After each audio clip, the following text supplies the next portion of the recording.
Hello everyone and welcome back to my channel. So this week, for the character development profile, I've decided to talk about a big fan favourite, Mr. Daryl Dixon. We first come across Daryl in season 1 when Rick and co have returned from Atlanta without Merle. Daryl emerges from the fucking bushes with his crossbow and he's like dead squirrels on a rope and he's asking where's Merle.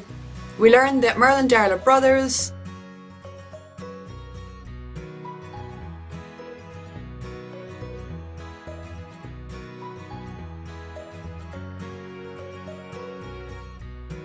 Daryl is then told, yeah, we left him on a roof, something went down and we handcuffed him and we left him. Daryl then loses his shit, throws his rope of squirrels at Rick and tries to attack them. Then Daryl goes with Rick and co back to Atlanta to try and get Merle. They get to the top of the roof and they discover that Merle has sawed off his own hand to get out of the handcuffs that T-Dog had left him in. Daryl then attacks T-Dog because he blames him for what happened, which is understandable. I mean, all T-Dog had to do was give Merle the key, but instead he tripped and dropped it down the drain.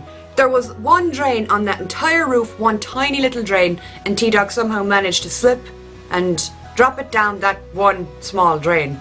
So we see in season 1 Daryl is quite defensive, he's quite standoffish, he's very, very distant, he's not really somebody who talks a lot. He has a very close relationship with his brother, who is now exploring the world one-handed. So in season 2, we see Daryl start to warm up to the group. He leads the search for Sophia. He goes out every night and day looking for the little girl because he is a tracker. Before the apocalypse he was like a hunter, he hunted a lot. So he's good at tracking, he's good at following tiny little footprints. He's good at apparently gutting walkers because we see him rip out a walker's belly to make sure there's none of Sophia in there. A standout scene for me in season 2 for Daryl was when they were all trying to sleep in the RV. Carol is crying away to herself in her room because her daughter's missing. She's not even trying to be quiet about it. So Daryl wakes up, hears her crying, gets his crossbow and goes out in the middle of the night with the crossbow to continue looking for Sophia. This shows that he is a good man behind it all, that he does have like feelings and empathy for other people. Then we see the scene where he goes out with Andrea and he tells the story of when he was a child. He went out and he went missing for 9 days. He had to survive in the forest on his own, and when he got home nobody had even noticed that he'd been missing. So this gives us a little bit of background to his upbringing. He was severely neglected. He had absent parents, so he's kind of used to being lonely and alone, and he's used to having to fend for himself. I think that's why he adapted to this world so well so early on in, because he was used to having to fight for survival. Then we have the Cherokee Rose scene and episode. Carol is kind of getting the RV ready for Sophia, and she's really depressed, she's really upset, and Daryl comes into the RV with a little beer bottle with a Cherokee Rose in it. He tells her the story of the Cherokee Rose and what it symbolises. And we see here that he's actually a lot deeper than he lets on. To look at Daryl in season 1 and season 2, you think he's some asshole, he doesn't care about anyone but himself, he's violent and vicious and stay away from him. But when he has that little talk with Carol, we see that he like I said, he's a lot deeper than you'd expect. This shows as well that he can tell the good guys from the bad guys. He tells the story of the Cherokee Roses blossoming from the tears of the mothers. And he says, oh, I'm not stupid enough to think that anybody's planting roses for Merle, but this one grew for your little girl. So he's saying if Merle is dead and has died, nobody's crying over him, nothing good will come of it, like no flowers will grow, but they will for Sophia. So he's saying he knows Merle isn't a great person. Then we have the bit where he falls down the cliff onto his arrow and he's hallucinating down in the little stream area, and he sees Merle telling him get up, and then Merle is kind of coaxing him back up the side of the cliff. He had a fucking arrow stuck through his side and he climbed the side of that cliff. I can't even climb the stairs without getting winded. But we see Merle, I think he tries to talk Daryl into turning on the group, where he's saying, ain't no one ever gonna love you but me, but family, you think they care about you, you should kill Rick, basically. Then he gets back to the farm after a very tough day, and Andrea shoots him in the fucking ear. Talk about bad luck and bad timing. So when he's recovering and he's in the little room upstairs, I mentioned it in the Carl video, Carl comes up and gives him like food because he didn't come down for dinner, and she leans in and just kisses him on the forehead, and we see him flinch. Like he flinches away from her. He was expecting her to hit him. This hints at the fact he had an abusive childhood, a very abusive upbringing, that if anyone gets physically close to him, he just expects it to turn violent. That's the first hint that we get at that. And then when they're on the farm, they bring Randall back to the barn. They're trying to get information out of him, they're not getting anything. Daryl slips into the barn, interrogates him, beats the living daylights out of him, threatens him, gets information out of him, and he comes back out of the barn and gives the information back to the group. This shows what kind of character Daryl is, that he doesn't need to give the big, oh, I'm going to fix this speech, or I'll find out. He's not a superhero type of man. Like, he doesn't really take pride in doing stuff. He'll just slip in, get it done, come back out and be like, yeah, look, I did it. Here's the information. When Dale gets bit, Daryl is the first on the scene. He legs it to Dale. Dale is, let's just be honest, Dale was fucked at this point.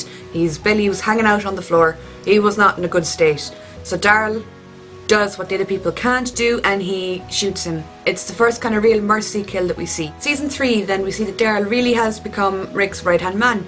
He's trusted by Rick, he's respected, he has kind of morphed his way into the group.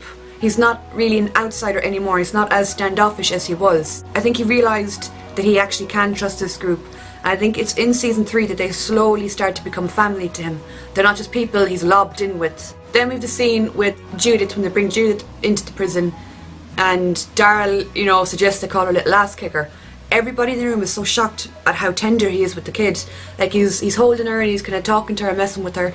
And I was even shocked at the scene. Seeing such a kind of hard-ass, southern, standoffish man be so silly and playful and sweet, it showed a softer side to him. Then he has to talk with Carl when they're walking through kind of underneath the prison, where he tells Carl that his mother died when he was younger as well. She died in like a house fire or something. The most important scene in Season 3, for me anyway, I thought, was the scene where the governor puts Merle and Daryl in the kind of cage fight. It's like WWE but with walkers. When they kind of pull the thing off of Daryl's head and he sees that Merle is there and he has to fight Merle, we see the childlike quality come out in him. Growing up, Merle had kind of been a father figure for Daryl. He'd been the person that Daryl looked up to, even though Merle was absent for a lot of his childhood. Merle was in and out of juvie. We see Daryl almost stumble away from Merle. It's almost like Daryl physically can't hit him. And then Merle slaps him to the ground and he says, kind of, follow my lead. For a split second, I think Daryl was terrified that his brother was going to turn on him and beat him to death. Growing up, I think it had been Daryl and Merle against the world. Merle kind of poisoned his brain, and he kind of poisoned him into thinking nobody is going to care for you like I do. Everybody is dangerous, even before the apocalypse. Like, no one loves you, you have no one but me. And I think Daryl believed that for the longest of time. So when he was in that cage fight with Merle, instead of it being him and Merle against the world, it was him and Merle against each other. After that then, Daryl wants to bring Merle back to the prison, but like no one wants it. Obviously, Merle is a loose cannon, and Daryl goes off with Merle by himself. When the two of them are out together, they come across a family on a road. Daryl sprints into action, kills the walkers around them, saves them, and then Merle tries to rob them. Daryl then puts the crossbow against Merle's head and he's like, you're not robbing him. No. This shows how different the two are. Even though they grew up in the same circumstances, they grew up in the same city, same house, with the same parents, it shows how completely different they are. Merle is still that kind of bad guy, and Daryl isn't. I think the group have taught Daryl that it's okay to be nice. It's okay to not be a paranoid asshole. Then there's a scene after that where they're in the forest and they have like a verbal confrontation, and then it gets physical and Merle shoves Daryl to the ground and just rips off his t-shirt or his vest, and we see all the scars down Daryl's back. We find out then that's because his father was extremely abusive. He used to beat him, and Merle seems shocked by this. Merle is like, I didn't know that he did that to you too. And then Daryl says, you were in and out of juvie, you left me. So from that we learn that Merle was abused as well. I don't know, was Merle aware of the fact that Daryl was being abused as well? I would presume that if he knew, he would have got Daryl out of that situation. But then again, there's no way that Merle couldn't have known. If Merle had left or was in juvie or whatever, he must have known that Daryl was being abused by the father as well. But I think this was the first time that Merle came face to face with that fact. Then we have the zombie Merle scene where Daryl comes across Merle as a zombie, and this was one of the saddest scenes in the whole series. He pushes him 3 times before he actually musters up the courage to kill him. It's like he couldn't come to terms with the fact that Merle was dead and he had to kill him. Merle was the only constant in his life. Even though Merle, he was a bad person, he wasn't a great influence, he poisoned his mind, he was still the only family that Daryl knew. So coming face to face with him and he's dead and he's nothing. It's like Daryl didn't want to believe it, he kept shoving him away, and then eventually he goes mad and he stabs him repeatedly in the head. I think that was Daryl getting out his frustration at his situation, at the world, at everything that had happened to him. At the start of season 4, we see people coming up to Daryl thanking him. He seems to have grown quite popular among the new people and he looks very uncomfortable with it. And Carol playfully says, I liked you first. Because Daryl doesn't seem like the type of person that would be comfortable being a leader, or he doesn't even seem comfortable being liked. He prefers it when people are wary of him and kind of keep a distance. Then we have the fight with Tyrese and Rick. After Karen's killed and all that, Rick and Tyrese get into a fight, they get into a kerfuffle, and Daryl intervenes. Now, season 1 Daryl would have been like, fuck yeah, fight, and you would have like started joining in, beating on people. But he rips Rick off of Tyrese and he kind of tries to talk to Tyrese. Then when the sickness breaks out at the prison, Daryl brings a few people and they go out to get medicine. Bob is secretly stashing drink, like liquor, in his bag. When Daryl finds out, he can't understand the selfishness of the situation. Daryl was the one that had brought Bob back to the prison. Bob went out on the run with them, but instead of looking for medicine to help the sick people, he just started stealing drink. We find out he's an alcoholic, so fair enough, he does have a problem, but Daryl can't seem to wrap his head around the selfishness of Bob. At this stage in the show, Daryl is very much in with the group, he protects them, he loves them at this stage. So the most important episode for Daryl as a whole is the episode Still. It was one of the first episodes to only be centred around 2 people, and it was Daryl and Beth. It's after they get forced out of the prison. Daryl and Beth are together by themselves. The first half of the episode, Daryl doesn't even speak. He's just grunting, eating snake. Beth decides that she wants a drink, as you do in the zombie apocalypse. Beth had missed out on a lot of her teenage years. She didn't get to experience, drinking for the first time or buying a fake ID or doing regular teenage stuff. She goes off into the forest by herself. I was like, Beth, are you looking to die? And she comes across walkers and one of them stumbles towards her and she distracts them with like a rock. But then Daryl comes out of the forest behind her. Again, he was just silently watching her to make sure she's okay. I think that's kind of his role in the group, and it still is to this day. He's not a big talker, he's not a big explainer, but he'll always be there when you need him. And he was aware that this little girl had just seen her dad die. She was vulnerable, she was all over the place, so he was like, I'd better keep an eye on her. Then they get to the country club, and you have all the fancy dead walkers. Beth tells Daryl that she has it, she can handle herself, and then we see her stab the walker with the bottle, which didn't really do anything.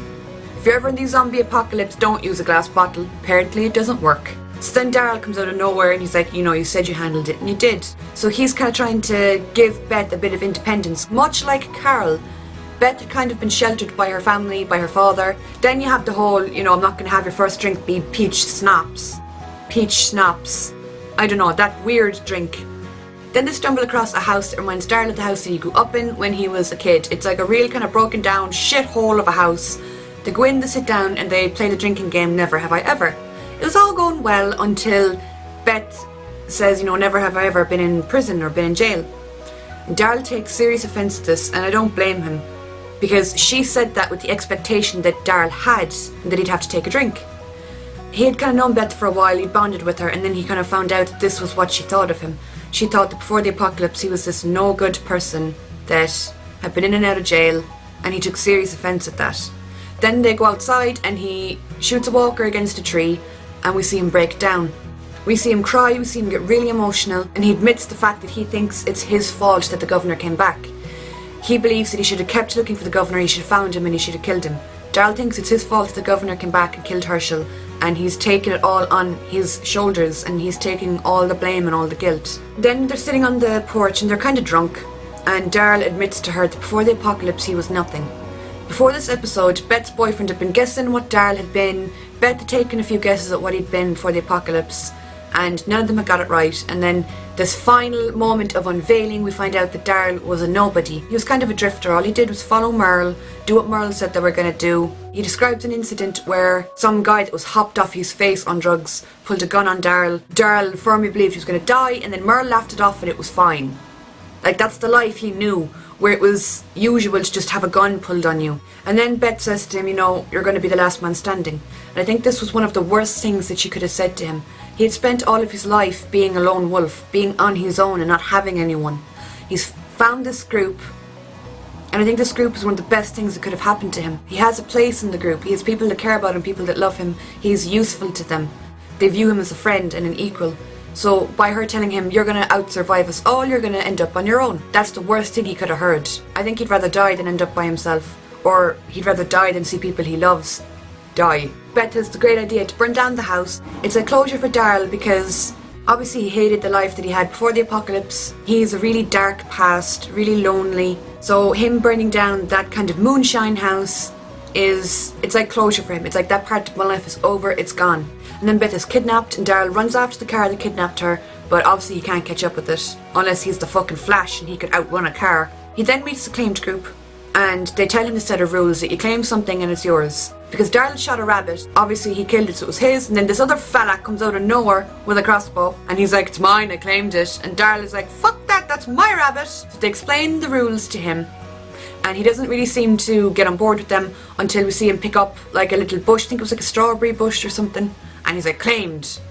So Daryl understands what he needs to do to survive in this group. It shows that he's a great person for adapting. Just plop him into a situation and Daryl will figure out how to adapt and survive. That's the kind of person that he is. He's much like Carol in that way. And then they come across Rick and Michonne and Carol on the road. Daryl kind of walks in when they're about to attack Rick or kill Rick, and Daryl tries to talk to Joe, the leader. He's like, no, they're good people, like I know them. And then they beat the fuck out of Daryl just for voicing an opinion. Daryl gets up and fights back and Rick and Michonne do their thing and they kill the claimed group. It's after this then that Rick has to talk with him where he says, you're my brother. His older brother Merle didn't do a great job of protecting him or teaching him about the world or teaching him about life. Rick was kind of the brother that Daryl always wanted but never had. Then they get to Terminus, they're put over at the slaughter baths, but they live and they're fine. Then when Carol and Daryl are out looking for Beth and they stay in that women's shelter overnight, Carol explains her past to Daryl. She talks about Ed and her abusive past and how she stayed in this women's shelter with Sophia. Then they see a mother and a daughter in behind the door. Clearly these two had been staying in the shelter before the apocalypse started, and when it started they must have just died there. Carol goes to kill them and Daryl says to her, you don't have to, it's okay. So she wakes up the next morning and Daryl has killed and burned the bodies of the woman and the child. Again, this shows that Daryl is a good man. He has a conscience behind it all. And then we see when they're leaving the building, he drops his bag and the self-help book comes out. It's like a book on how to overcome being abused or how to overcome your past. This shows the problem that Daryl has but never talks about. They run deep in him. They still bother him. He's still learning how to get over it. If you'd gone back a few years and if he had been with Merle, and if Merle had seen him with that like self-recovery book, Merle would have taken the piss out of him. He would have made fun of him so bad. But it's like now that Merle is gone, Daryl can start to heal. And then another very sad scene, an important scene for Daryl, was when Beth was shot. Beth had been like this little glimmer of hope for Daryl. She'd been this positive person in his life. He'd opened up to her, she'd opened up to him in the episode still. And after she was taken, it's like, again, he kind of blamed himself for it, but he always believed that she was still alive. Like with the Sophia thing, he had kept faith and kept hope. And then he found out that she was alive and she was in front of him during that standoff in the hospital corridor. So her being shot in front of him and dying in front of him must have been just crushing for him. And he's the one that carries her body out of the building, and again we see him crying, he's getting emotional. It's like he just can't stop losing people, he can't stop letting people down. Then when they get to Alexandria, Daryl is very cagey in the interview with Deanna. He doesn't really want to sit down, he doesn't want to put his crossbow down, he doesn't trust these people. When they do move into Alexandria, we see him sitting on a porch, skinning animals. Like, hey guys. He doesn't shower, he won't wash himself, he doesn't like the place. He's finding it hard to fit in with these kind of regular living people. He's had his back against a wall his whole life, he's had to fight his whole life, it's been a violent life. So this kind of suburbia isn't for him. And Aaron notices that and invites him to dinner. So Daryl goes to dinner with Aaron and his boyfriend, and he seems content with them. He seems comfortable with them. And then Aaron tells him that his job is going to be going out on runs and finding people and recruiting them. Everybody in Rick's group got a job and Daryl didn't. I think Daryl couldn't understand why he hadn't gotten a job, but it turns out they wanted him to recruit people to bring back to Alexandria. Aaron tells him this is because Daryl is good at picking out the good from the bad. Then there's the bit where they go out and they get trapped in a car. There was a trap set for them. All the walkers are having a rave in the back of trucks and there's music and they're partying. And then Daryl and Aaron get trapped in the car and it's surrounded by walkers. And then Daryl kind of lights up a cigarette and he's like, I'll go, I'll distract them. And Daryl in that moment is ready to get out of the car into a herd of walkers to try and drive them away so Aaron can get out safe. But then Aaron says to him, no, like if we go together. And Daryl seems a bit taken aback at this because this stranger was going to risk his life with Daryl, he was going to die with him. But then Morgan comes along. Nobody has to die because Morgan's there with his magical stick, killing all the walkers. He stumbles across Dwight in the forest. He's captured by Dwight. Dwight is like convinced Daryl is some crazy fucking killer and Dad's like, I'm not who you think I am. And then Daryl breaks free and he goes to leave, but he sees that there's a bag of insulin for the little girl, for Tina, so she is a diabetic. Daryl then follows Dwight and the two women to give them back the insulin. He pretends he's a badass, that he's this, he's that, but he is a good person behind it all, and he has a conscience. Then Dwight decides to be a little bitch and steals Daryl's bike and his fucking crossbow. Daryl's standing there like, are you shitting me? I just gave you your insulin, I haven't killed you, and you're stealing my shit. Daryl's gonna come to a point where, like, he wants to see the good in people, he wants to believe that there are good people in the world. Dwight fucked all that up. He was about to bring them back to Alexandria. He'd asked them 3 questions. How many walkers have you killed? How many people have you killed and why? He was gonna bring them back and they robbed him. Then there's a scene where he's on the road and he RPGs all of Negan's crew on the road. Good man, Daryl.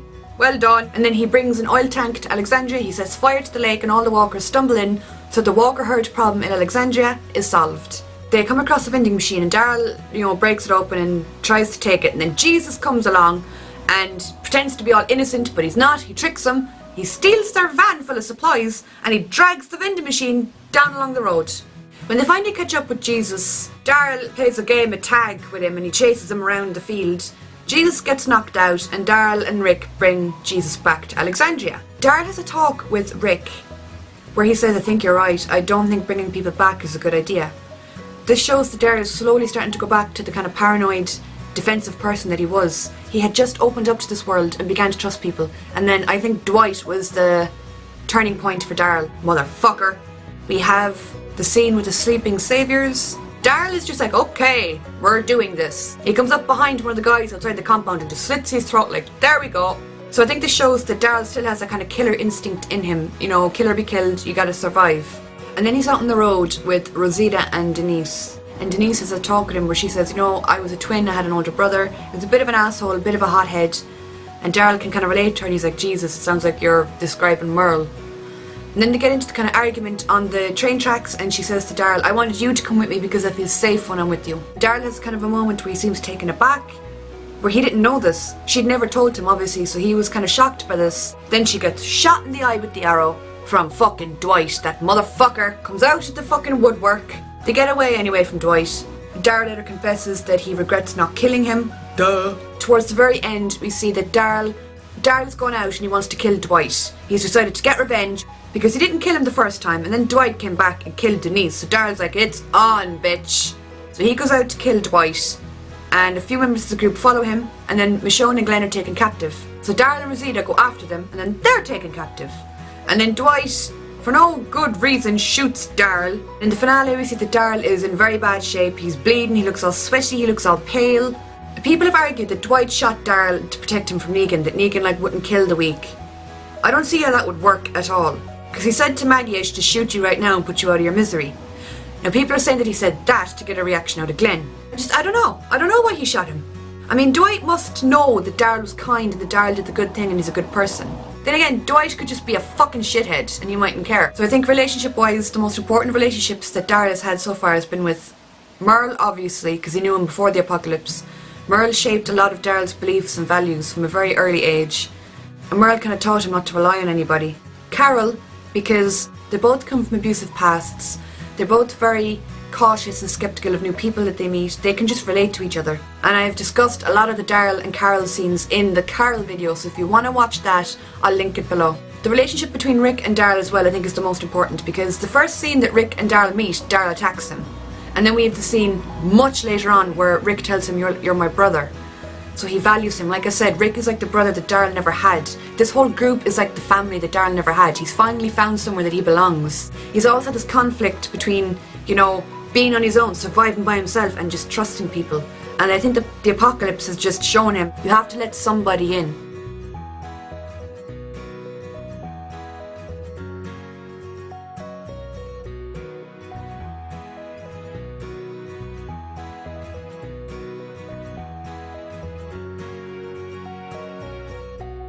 So that's my little analysis on Daryl. This is a ridiculously long video, but there was a lot of kind of ground to cover. I think Daryl has shown the most character development out of anybody. If you look at him from season 1 to now, it's clear how much he's changed and matured. He's such an interesting one to watch, even though I don't think there was much character development in season 6, apart from the Dwight scenes, because they were quite important, because it showed you Daryl trusting the stranger who's going to bring him back, and then the stranger fucks him over and robs his shit, and then the stranger comes back to try and kill him. Apart from that, there wasn't much character development for Daryl this season. I don't know, is that because he might be killed off and the showrunners are trying to get people used to the idea of not seeing him? I think it would be a pity if they killed Daryl off, because he does have a lot more to give the show, and I'd hate to see anyone go at this point, really. So I hope you liked the video. I hope it kind of refreshed some things that have happened with his character. And if you did hate Daryl before, hopefully this video kind of shows you some reasons why he's liked and why he's a likeable character and why he's interesting to watch. So I hope you all enjoyed, and I will talk to you all soon.